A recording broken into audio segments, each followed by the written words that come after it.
Hi, and welcome to Ones and Tooze, FP's economics podcast. Every week we take a couple data points, use them to try to explain the world. I'm Cameron Abadi, FP's deputy editor, with you in Berlin, Germany. As always, FP's economics columnist and Columbia University professor Adam Tooze is with us in New York. Hi, Adam. Hi, Cam.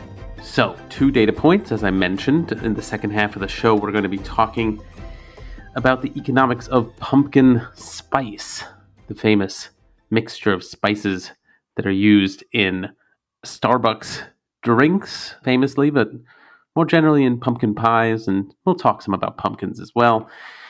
It's all tied to the autumn season, so we'll get to that in a second. But first, we wanted to talk about something tied to the U.S. campaign. The data point there is $3.9 billion. That is the net worth of Donald Trump, the Republican candidate for the presidency and former president himself. That is his net worth right now, $3.9 billion. I don't need anybody's money.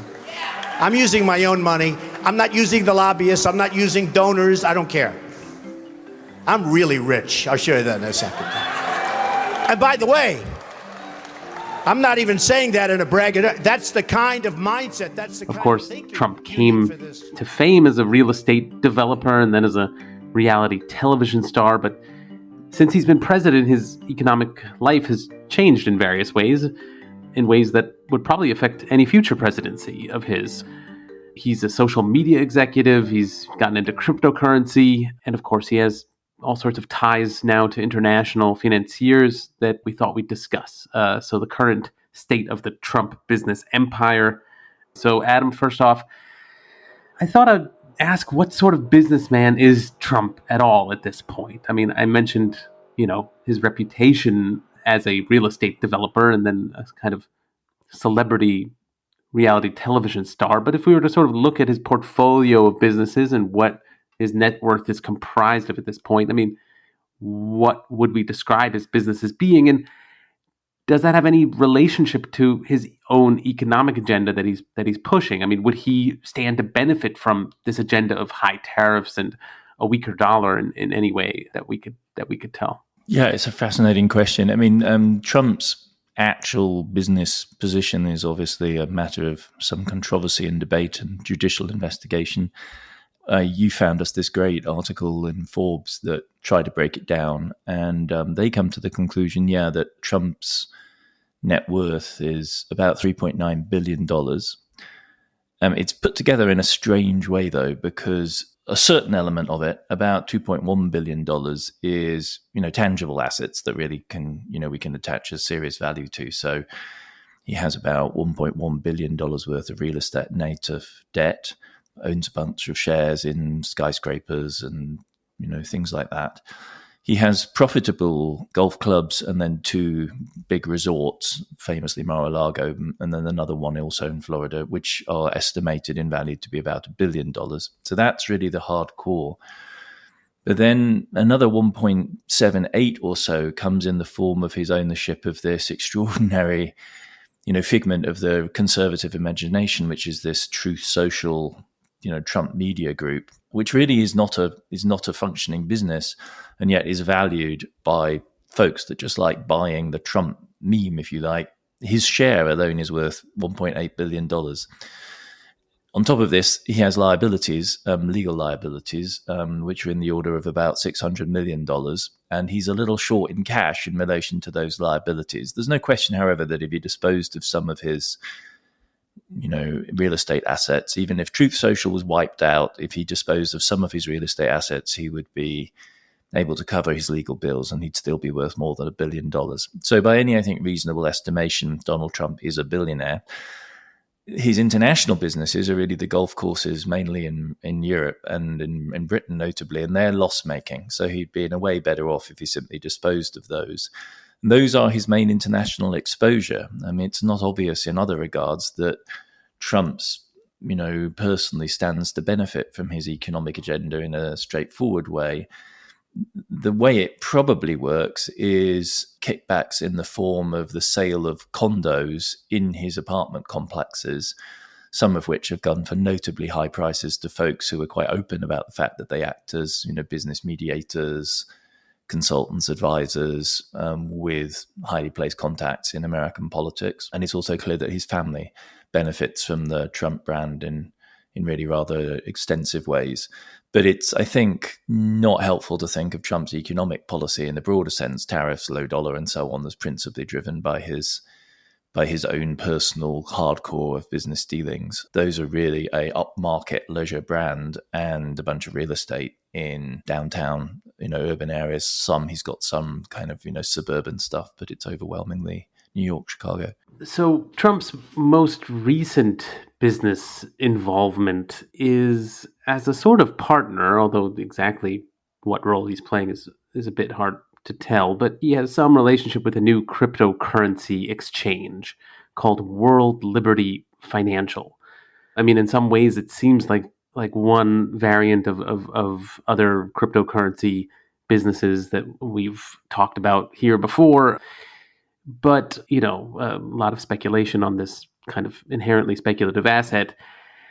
But one of the company's founders also claims that this business could be used to restructure trillions of US dollars of national debt. And I'm just curious, I couldn't find details about what that means. I mean, I just sort of saw a reference to that in a couple of places. And I'm just curious, Adam, how you think that would work. What could that possibly mean? I mean, is the idea here that some crypto enthusiasts have, is it that the U.S. government could buy up the world's crypto and then back it with the government and then resell it in some ways in the future? I mean, what exactly is the idea behind this reference? I mean, the whole thing is completely bonkers. This is truly one of the more insane elements of the recent Trump landscape, because previously Trump was a crypto skeptic. In 2021, he said it seemed like a scam, and Trump should know one when he sees one.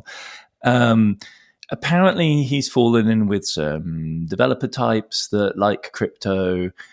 A bunch of people they think visited it at Mar-a-Lago and kind of sold it. And then it's also a kind of paternal concern. It seems to be quite tied up with his relationship with Barron, who's of college age now and, is into, digital finance and all this kind of thing, fintech. And, people think it's a way of, sort of introducing Barron to the business world and keeping him out of even shadier corners, which would be even worrying.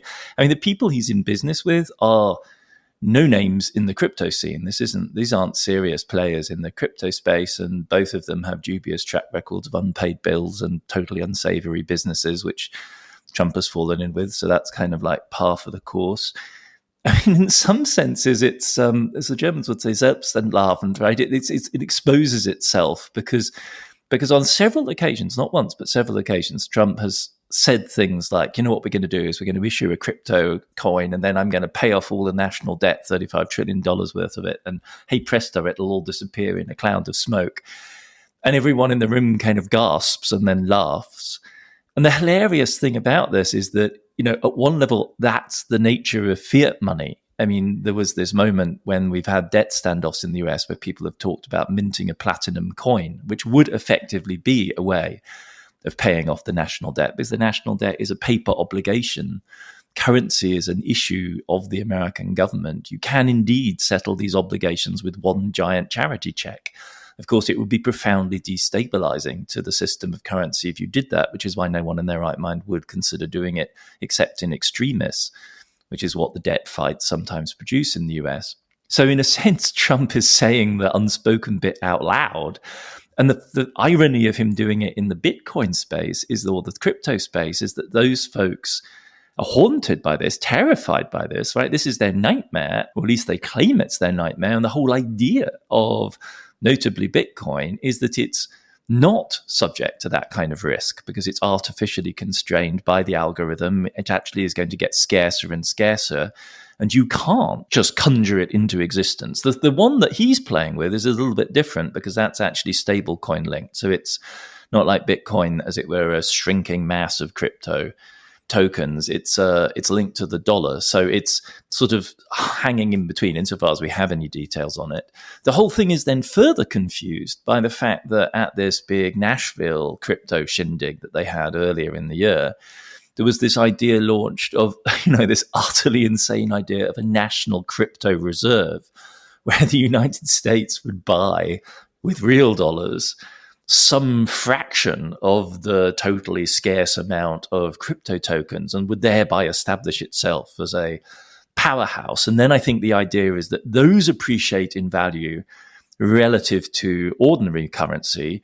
And then at some point you have an asset in crypto which is equal to the nominal value of government debt. And then you can set one off against the other in some sort of moment where you presumably sell all your crypto and for the dollars, and then use those to, pay off the government debt. It is so grotesquely bizarre as a vision that it's really next level confusion. Yeah, that was the best I could make sense of it. Was that basically the assumption here is that the Bitcoin or whatever the cryptocurrency is a real asset, yes, and that the U.S. government could make it a real asset, like by deciding it would be a real asset, it would have real value. The U.S. government is in a position to make it so, and then by buying it and granting it that legitimacy, it would eventually have the value to wipe out the debt. I mean, the other thing you could do is simply tax it. I mean, you don't have to own it, right? You could just tax it.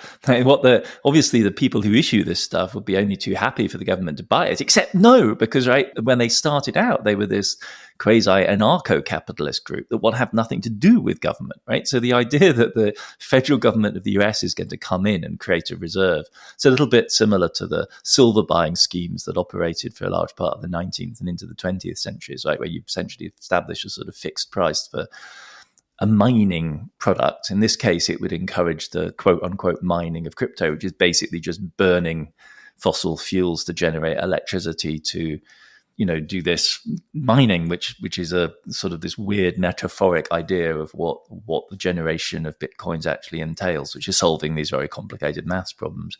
So it's really a symptom of quite profound derangement that this is a thing at all. And the hard edge of this is what they're really after is Gensler, right, the chief regulator put in charge of this entire zone by Biden. So what they're trying to do really is the key thing is to get Trump on board so that in the event of a Trump presidency, they get a more lax regulatory environment. It also does seem consistent with Trump's entire business history in terms of it being sort of inherently scammy, as you sort of suggested at the start.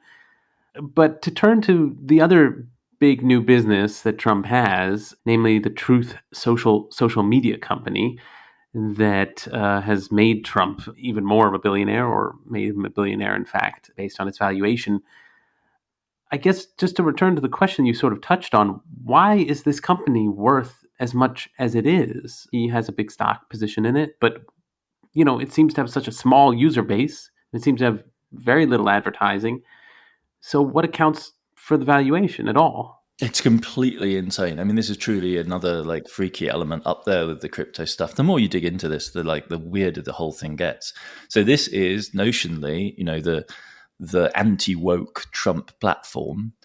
It generates, okay, it's difficult to kind of conceive. It generates $3.4 million in revenue for the entirety of last year. So it lost $380 million, right? And it's valued at billions.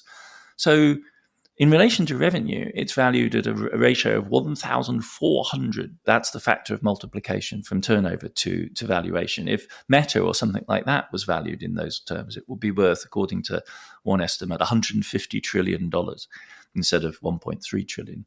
So this is a huge bubble. It's basically just a Trump bubble. It's Trumpers guessing how other Trumpers will move. And it fluctuates in price depending on his legal troubles. I mean, it spiked at astronomical levels earlier this year and then has fallen in value since as his legal issues have added up. It is nothing really other than a giant, it's just sort of chasing its own tail really in Trump's space. Apparently they use it for some of his marketing gags, right? He has all of these things where he sells solid silver coins, Bibles, gold high-top sneakers, digital trading cards, diamond-encrusted watches, all with the Trump name and the icon and the campaign theme. So it's like a niche scam product. I mean, it's truly, truly staggering. People are treating the stock. I mean, people are treating stock in this company as a branding exercise. I mean, you don't need to believe it has any inherent value. You just need to believe somebody else thinks it has value, and you just gamble on what you think the mood swings inside the Trump space will be. To that extent, it's a little bit like crypto, in that the stuff has no inherent value, but it goes up and down in price, and so it's worth, if you're looking for some exposure to risk, and you have some theory about what drives the volatility up and down, you can make money by holding long positions and short positions, depending on whether you think it's going to go up and down. And you can do the same with the Trump media group. If you're convinced Trump's going to win, you should buy some because its value is going to go up. If you were, for instance, a depressive Democrat who's expecting Trump to win, you could hedge by putting, a chunk of money in Trump, and the day after you'll be richer. You'll be heartbroken, but you'll be richer.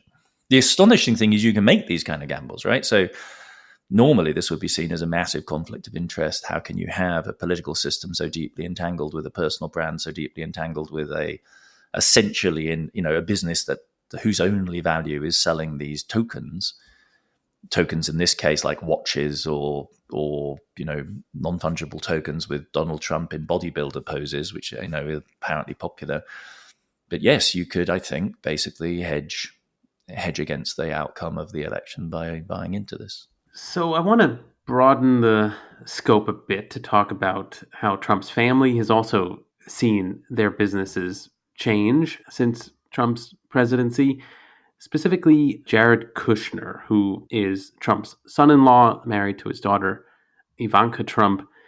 Kushner, who's involved in the Trump administration, has since exited the administration and started a equity fund that primarily has foreign investors, mostly based in the Gulf. That equity fund now has $3 billion of investments. And I'm just curious how Kushner has gone about leading that equity fund. What exactly has it delivered to its, primarily foreign investors? When we say primarily, it's 99% foreign. So it has $3 billion under management, and $2 billion of those are from the Saudis, and the rest are from the Emirates. There's some money from the Taiwanese founder of Taiwanese semiconductor manufacturers as well. And what really aroused suspicion is they didn't seem to be doing anything with it except paying Kushner and his team of 33 people fees. Because when in a private equity deal like this, you put your money in and then you pay a fixed percentage. And in this case, it's a 2%, I think, is what they're earning, which is, is high, but not totally outlandish by the standards of private equity. And then the managers of the fund also get a cut of whatever profits they make. And what was really striking about this was that they didn't seem to be doing anything with the money at all. So effectively, it was just a 2%, interest-bearing deposit in Mr. Kushner's name. And this then triggered Senate Finance Committee inquiries. And we've now seen a kind of ramping up of the investments of the firm. They're largely in the sorts of things that private equity invest in. It's not venture capital, right? So it's not super early, but it's basically medium-sized businesses that you won't have heard of. So a car leasing group in Israel, a Dubai-based, online real estate site, a electronic fitness company based in Munich. Private equity, generally speaking, is not dealing with the corporate titans of this world. But if you can get in early in a company like this that does well, then obviously you can make a lot of profit in proportional terms, and everyone walks away happy. It seems now that the Kushner Fund is actually in the business of not just sitting on the money and collecting the fees, but actually trying to invest and make some return. Perhaps the most interesting element of its business, or broadly the Kushner-Trump cabal, are Jared and Ivanka's efforts in real estate in not so much the Gulf, but in the Eastern Mediterranean, and notably in Albania, which is a very hot tourist destination right now, which needs heavy investment to take advantage of its beautiful coastline. And they are unsurprisingly using the combination of their brand name, their political contacts, the relatively uncertain legal basis as property rights in post-communist Albania, the poverty of the region, the susceptibility there for folks to side payments, and the fact that the Gulf states are big players in the region anyway. They're very heavily invested in Serbia. The waterfront in Belgrade was famously developed by both Chinese and Gulf money. And I think, Jared and Ivanka are kind of riding in on that. They, of course, insist that they're bringing high-end tourism and high-end development to the region, but it is just a seething mass of conflicts of interest. And, on the face of it, you would think that there would be tight firewalls around the post-presidential activities of close family members who were involved in the administration in this way and would not be able, through a revolving door mechanism, to cash out, especially if daddy is running for president again. But no, apparently there's nothing to prevent them from doing this. So they're all taking home fat fees, presumably, in the, you would estimate in the hundreds of millions of dollar range. So this isn't really big money, but nevertheless, it's quite remarkable, given that these are a rich family anyway. Just to clarify on the most basic level, Kushner doesn't have any experience running an equity fund, right? He was in real estate previously. Is it normal here to just hand this amount of money to someone with no experience? No, the Saudi Sovereign Wealth Fund said, hang on, what are we doing? 2 billion? The Saudi Sovereign Wealth Fund, and it was overruled then by MBS. So there was an internal Saudi protest saying, should we really be doing this? Does this? He's a minor Manhattan real estate guy. Why are we giving him $2 billion for a private equity fund? I guess the idea is that anyone can do private equity. Sorry to be rude, but what you're basically doing is small scale stock picking. That I think seems to be the idea. And you can hire people, after all, who are experienced, put them on the team. But yes, there apparently was an internal Saudi query. It was just sir, are you sure? And apparently the answer was yes, very. So this actually leads to the last question I was going to ask, which is, if Trump does get elected, in fact, and then does enact this agenda that we've been talking about with an emphasis on high tariffs across the board, I'm curious what sort of discretion this would give Trump and his White House to punish or benefit specific companies, whether American companies or foreign companies, as it were. Would high tariffs allow him to decide on carve-outs and loopholes for privileged companies, say? And how should we be thinking about this question in the context of this past year's Supreme Court decision on presidential immunity? That basically granted presidents widespread immunity for any official acts that they do as president. So could Trump essentially have license to engage in outright corruption if he were president? Yeah, it's a rather extraordinary question. I must admit I hadn't thought hard enough about until you put it. And then if you dig into it, it gets even more bamboozling, because not only is there the Supreme Court decision, but trade policy in general and tariffs are a zone of extraordinary executive branch discretion and license for action. It's one of the reasons why presidents tend to go there. The Biden administration has made use of this as well, is that for trade policy measures, you don't actually need, generally speaking, a great deal of congressional approval. And so there is license here for a huge action. And if you ramp up the trade policy measures to the scale that Trump is discussing, the kind of levels of tariffs he's canvassing, one never knows with Trump how seriously to take it. But if they were implemented, you could be talking 1% of US GDP. You could be talking $200 billion plus, essentially in a swing variable that he could turn on or off depending on the preferences of particular interest groups. And kind of looking back through discussions about this, I found the truly fascinating case of the first Trump administration and the treatment of Apple, which is a Californian company, putatively liberal, I guess everyone would imagine, and it's the vast majority of its employees probably vote Democrat and donate Democrat, and entirely enmeshed with China, thanks to the supply chain strategy that Tim Cook has pursued and has made him this key figure in Apple's history. Much of the time America's most valuable company, hugely exposed to a trade war between the US and China. And apparently in 2019, I wasn't tracking this in the way I should have been. I kind of kicked myself in retrospect. But Trump originally declared that there were going to be no exemptions from his tariffs on China for Apple. And then progressively they walked that back.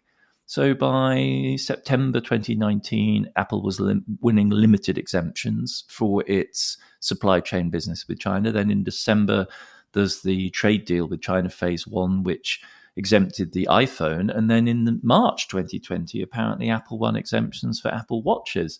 So, this is for real. There is indeed a huge element of discretion here. It will be up to corporate lobbying to decide this. Some of this will be genuinely a matter of knowledge because the supply chains are incredibly complicated, and individual companies will lobby Washington quite reasonably, saying, do you understand if you charge this huge tax levy on this key item, how it's going to mess with our ability to produce some other widget at affordable prices?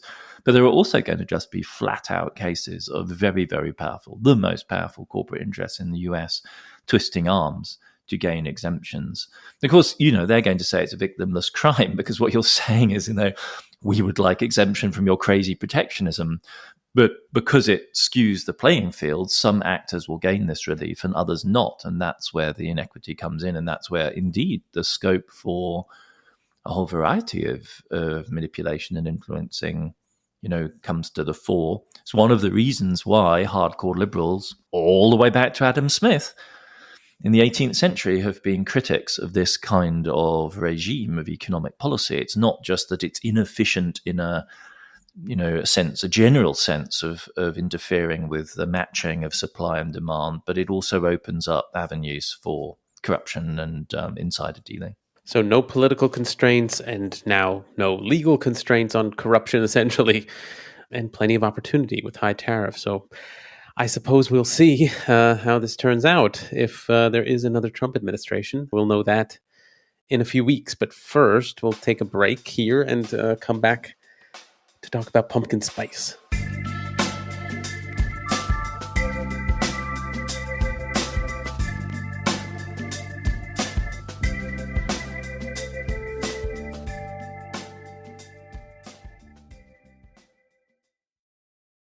Hi, welcome back. So the next data point is $1.1 billion. That is the current size of the global pumpkin spice market. It is expected to reach $2.4 billion by 2031. What is pumpkin spice, you may ask? Well, that's the combination of spices that are traditionally used in pumpkin pies, but more recently have been used in coffee drinks at Starbucks and now all manner of other products. It is obviously a very successful business, but Adam and I were just talking and we both realized that we are pumpkin spice virgins, as it were, when it comes to Starbucks drinks. So, I guess keep that in mind in this discussion. Neither of us has ever actually had one of these pumpkin spice drinks, but that shouldn't affect the analysis, I think. So, Adam, first off, I thought we could just talk about the economics of pumpkins themselves. When it comes to pumpkin patches in the United States, I mean, how big a business are pumpkin patches in the US overall? We're going to have a hard time keeping a straight face in this episode. I can feel it. So let's break it down. So Halloween, we think, is a $10 billion market annually in spending in the US. Of that, pumpkins are a relatively small part. So I think a kind of conservative estimate of annual pumpkin sales would be maybe in the order of $1 billion, something like that. And that involves all pumpkin-related products, candles, cinnamon bagels, God knows what. Fresh pumpkins, we're talking like a $200 million market. I don't know, it seems a little on the low side. That's kind of the figure I'm getting to. So it's a $200 million market for fresh pumpkins. It's, the question is really how to sell them, right? So the great thing about pumpkin patches, which are these, should explain for a non-North American audience, these are like farm lots or simulated farm lots in cities where you can go, like in many European places, you can go pick your own fruit, strawberries or whatever in season. In the US, in the fall, one of the nice things to do is to go out to the countryside and to pick your own pumpkin. And there, the farmers make maybe 4 to 5 times the amount of money per pound as they do selling them wholesale. So the economics of pumpkins are quite fascinating. I mean, you can plant about 3,000 on an acre, The crucial thing with them is they don't all ripen at the right moment. So only about half to 70% of those will actually ripen in the key window. Some will ripen too soon, others will ripen later. The average price is something like $4 per pumpkin. So you're paying maybe 50 cents, 20, 30 cents per pound. So this is a medium-sized, big round thing, big lump. So you're going to earn somewhere between $6,000 to $9,000 per acre in pumpkin revenue. And then you've got to put in, though, the cost of fertilizer, of labor, of marketing, and seeds, which are expensive. It costs about $100 for 1,000 seeds. So you're looking at a profit margin of anywhere between a couple of thousand and even $4,000 or $5,000 per acre. Now, for farmers, that's amazingly good value. It only comes at a particular moment of the year. But it's way better than the kind of money that you can make, say, out in Illinois, where you've not got dense urban population and they're farming pumpkins, selling them for cents on the pound for canning. There's all sorts of risk. Some of the more striking risks I hadn't really thought of was, pollination. So a lot of farmers have to use beehives, bring them onto the fields. Apparently it costs a couple of $100 to rent a beehive if you're ever interested in doing that. That's something you do that will increase productivity. And then the other thing is that because pumpkins sit on the ground, if it rains really hard, they float. They float away. You can there've been famous incidents of pumpkins on the run, if you like, floating down a river, escaping. If you're serious about trying to make money, perhaps the easiest way to do it is to load up tractor trailers worth of pumpkins and take them into a vacant parking lot in a city, as this is how Americans get their Christmas trees. If you live in Manhattan and you're surrounded by skyscrapers, you literally take the elevator downstairs, and every couple of blocks around our part of the world, there are folks often from Canada or upstate who are selling stands of Christmas trees. And there's apparently a urban market also for pumpkin patches, so simulated pumpkin patches. But if you're really after big money, then you have to get into the champion pumpkin mode. In other words, you have to be in the business of growing the really big ones, because those are prize, they receive giant prize money. If you can grow a pumpkin over a ton, over 1,000 kilos, you're really in business. They sell for several dollars a pound, the really large ones. So you can make, a small car's worth of money off one big pumpkin. And crucially, you can then sell the seeds of those, because a giant pumpkin is a prize. You're basically breeding your pumpkins. You breed giant pumpkins from other giant pumpkins. There's between 2,000 and 5,000 seeds inside a pumpkin, and you can earn thousands of dollars by selling those seeds. Obviously, you need a large garden, and you are putting all of your eggs in the same pumpkin. I don't know. It's a pretty high risk strategy. As a get rich quick strategy, I think raising the 1 ton pumpkin may not be the easiest way to go. So people are buying the seeds of prized pumpkins. Yeah. Okay, yeah. so it's almost like horses. Yeah, like it's horse semen or of. whatever. Yeah. Oh yeah, sure. Wow. Okay. Also interesting that there's a markup to buy them at the pumpkin patch. I mean, it's like that. Oh, absolutely. Yeah, no, sure. If you've not done this, Cam, obviously you've been outside the US for too long. You have no idea how expensive I it did is. with my kids. I did. You went. did? In fact, I drove. I remember driving out to the edge of Queens, where there's a You probably paid for a maze farm too, and all these kind of things. It's Probably, like a whole theme park hayride. experience. You end up dropping tens of dollars on a pumpkin. Yeah, sure. And this is, I guess, God bless. I guess the farmers can make a profit out of it. But pumpkin pie, which is a mainstay of the season, is kind of quintessentially American. I know this also here in Germany, because I'm asked to make it for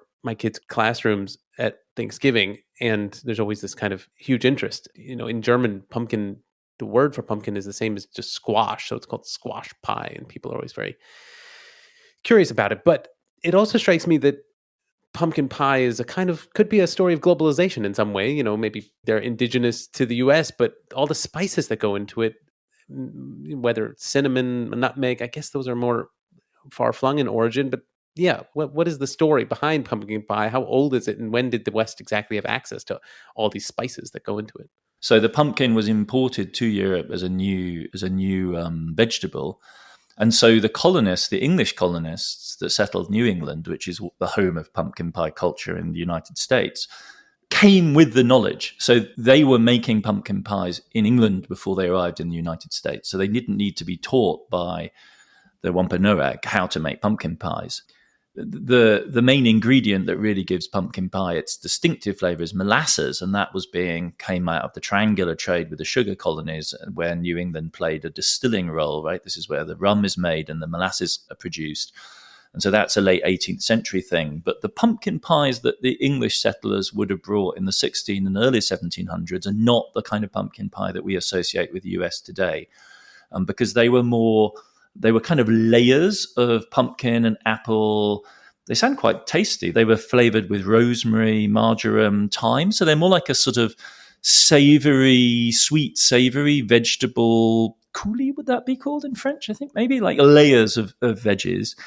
The pie that we know today, which is this custard style, sweet custard, highly spiced custard pumpkin pie, is really a more French style, but then it solidifies in Amelia Sibbons's pioneering first American cookbook of 1796. And she is describing a modern style pumpkin pie with quite similar ingredients. And in a sense, I guess what I'm saying is it is a story of globalization, but spice isn't the main vector here. The spices that they would have used would have been ones that have been quite familiar to early modern European cooks. It's the pumpkin itself that's the sensation.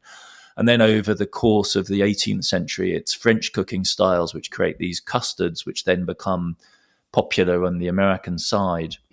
The big innovations of the 20th century are canned pumpkin, which the vast majority of people use today to make pumpkin pie, pre-made crusts to avoid the embarrassment of baking failure, and then packaged spices, which really become widely available in the 1930s with all of the McCormick, for instance, which you can still buy today, which is blending the spices for you in a shakeable pack.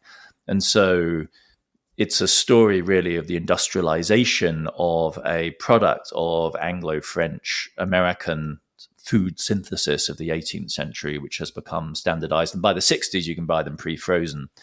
And they're one of the original dishes, which is, goes into the deep freeze. I can still remember, I'm old enough to remember the advent of the deep freeze in Europe in the late 60s and early 70s. It was such a sensation and came from America. And one of the things you could buy was a frozen pie.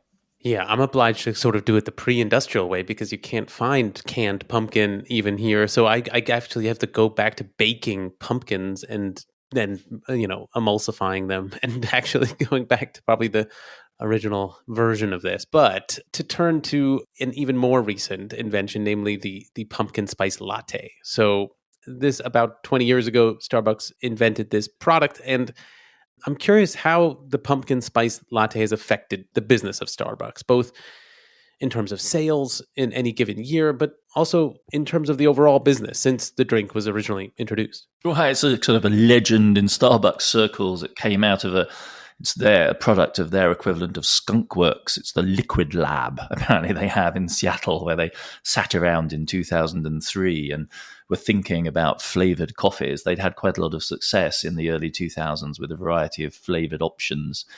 And there's this legendary meeting where they mixed coffee and canned pumpkin, I think, or pumpkin pie ingredients, and went back and forth on it, and ended up settling on a formula that didn't include pumpkin, but did include all the spices. This was the scandal of pumpkin spice latte until the 2010s, is it didn't include any pumpkin at all.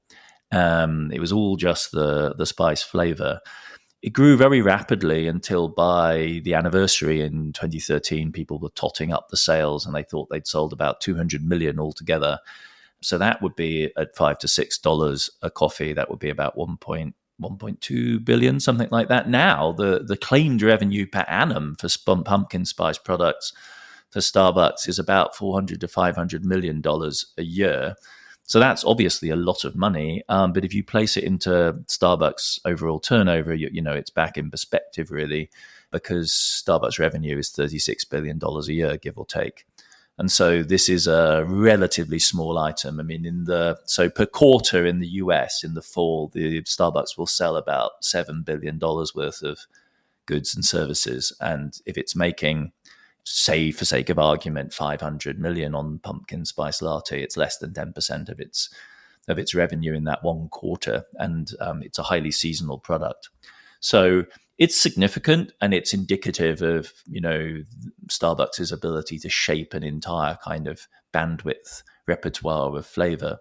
But it isn't. It's not the main driver of the business. Well, $500 million is also nothing too Oh, shabby. nothing to I'd shabby. say. No, exactly. and it does now include some pumpkin, so it's not an entirely unauthentic experience. Apparently, you can't taste it. They put it in. Their experts insisted they should, just to have a little bit of legitimacy. But apparently no one can actually detect the pumpkin, which is, the disappointing experience of most people when they first eat pumpkin pie is you don't actually taste the pumpkin.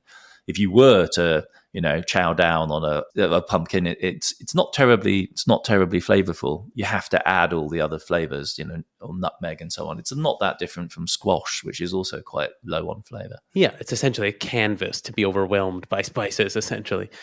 But this pumpkin spice drink has gone global, also in the form of other products. I mean, it's not just Starbucks. It's now sort of escaped Starbucks. Now there are all sorts of baked goods, all sorts of other products that proliferate in the United States, but now also elsewhere in the world. As I mentioned, this is now billions of dollars worth of commerce around pumpkin spice. And this, just got me thinking in general. I'm curious what you think, Adam. I mean, about the role that consumer products are playing, in representing reality back to us, or even nature back to us, at a time when we're increasingly alienated, where life is sort of mediated by screens, and we have kind of the world buying pumpkin spice products in order to kind of buy some kind of autumnal experience, and people around the world buying an American autumnal experience through these pumpkin spice products. Could we say that for some Americans, autumn is not even accessible anymore absent pumpkin spice lattes, that they're not even in touch maybe directly with the natural world, with the falling leaves, etc., that we associate with autumn, that basically Starbucks products have become autumn in some ways for Americans and others around the world who don't even, maybe even have that experience? Yeah, this was a little bit of a journey of discovery, this question for me, because it turns out that you're so right. Your intuition is absolutely perfect in that, pumpkin spice latte, PSL, to the insiders apparently. So PSL would not have survived the 2000s were it not for social media. So it was originally a sort of localized experiment. They did it in Seattle, I think Washington, D.C. maybe, and it went well, but they weren't convinced this was something that was a huge deal until Facebook and Twitter came along in the late 2000s, really big from 2008 probably onwards with new smartphones and so on. And it's really, PSL is a creation of the social media sphere. People take photos of themselves celebrating the arrival of the fall, what the Americans call autumn, with a Starbucks drink. And that's actually what created the phenomenon. So you're absolutely right in the sense that the entire thing, it's multiply layered. The PSL itself is a product of a media space. And so then it becomes literally the case that the date at which Starbucks every year releases the pumpkin spice latte drinks is for many people the official start of the autumn. For other people, it's the beginning of American football season, or going back to university, or the leaves falling, heaven forbid. But no, for many people, it's the arrival. And then there's an increasing scandal around the fact that Starbucks, for commercial reasons, obviously is pulling this date further and further. So I gather, horror of horrors, that this year, the release date for PSL was the 22nd of August, 2024. Cue indignant outrage, very much along the lines that you suggested, of a bunch of food bloggers online going, "Oh my God, this is sort of fake news. This is what they call it. They call it agricultural revisionism." So the overwriting of the natural cycles of the world by tech and corporate greed, and then I actually started looking at the particular blog I excerpted to find this line, and it's by a person from Virginia. Now, I don't know much about the history of Thanksgiving in Virginia in particular, but it is a well-established fact that the entire American national project of Thanksgiving, and specifically pumpkin pies within it, doesn't come from Virginia. It's a New England creation, and specifically in the early 19th century, it was an abolitionist creation. So it was a anti-Dixie, anti-South project. And throughout the 19th century, excessive celebration in Virginia and other places of Thanksgiving was widely seen as a Yankee colonial cultural imperialism. So it isn't that, the moment at which Starbucks declares autumn is the least of your worries if you are truly interested in authentic Southern culture, because you didn't celebrate it at all. It was an abolitionist project. And, guess which president it was that made Thanksgiving and all of its attendant rituals into a national holiday in the United States? It was Abraham Lincoln. So it's kind of turtles all the way down, right? There's the images that we have of fall, of winter, of the appropriate thing to do at the appropriate time of year. You can't play an authentic Thanksgiving against a trashy Starbucks pumpkin spice latte, because your authentic Thanksgiving is itself the product of a political project, in this case, very much a political project of modernity coming out of New England from the early 19th century onwards. Yeah, I've never had such a big affinity for Jean Baudrillard, the French theorist, but this really got me thinking about like how the signifier of the pumpkin spice latte of Starbucks has really overtaken the signified, like the actual season of autumn itself. I mean, yeah, it has been a trip to think about. But let me just add for a second a little quote from the Massachusetts Plowman and New England Journal of Agriculture from November 1850 to see how entangled this is. The inspirational stanza, "But here beneath bright freedom's sky, a land that valor won," talking 1850s, "we'll sing our famous pumpkin pie from morn till setting sun." I think you should have to recite that when you order a latte. I think you should have to sing the praises of the New England landscape, I guess. But yeah, this has been an adventure for us. I think I'm going to go actually get one of these finally. But for now, we should end the conversation. We'll be back next week with 2 new data points. Ones and Tooze is written and edited by me, Cameron Abadi, along with Adam Tooze. It's produced by Claudia Tatey, Laura Rossbrow-Tellem, Rob Sachs, and Dan Efron. This show is made possible through the support of foreign policy readers. If you're interested in news and analysis from around the world, consider subscribing. Listeners to Ones and Tooze even get a 15% discount. Just go to foreignpolicy.com/subscribe and use the promo code TOOZE at checkout. That's TOOZE. And listeners, as always, we love getting your feedback. You can leave voice messages on the Ones and Tooze homepage on foreignpolicy.com or email us, podcast@foreignpolicy.com, or you can tweet us. That's @OnesandTwozePod. Thanks very much for listening, and we'll be back in your feed next week.